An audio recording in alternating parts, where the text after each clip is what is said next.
mabait, sobra. Tapos nung pala, hindi naman pala. Ewan ko dyan. Gusto mo ate, lipat ka na lang ng ano? Ibang amo?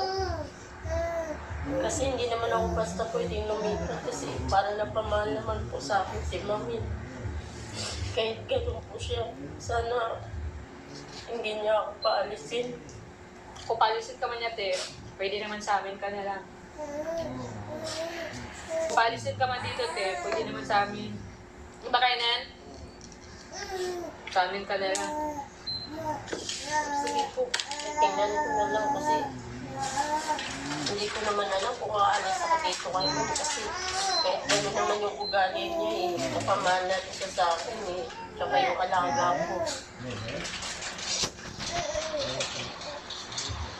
Akala ko talaga mabait siya, no? Mabait naman yung si ate Aya, di ba te?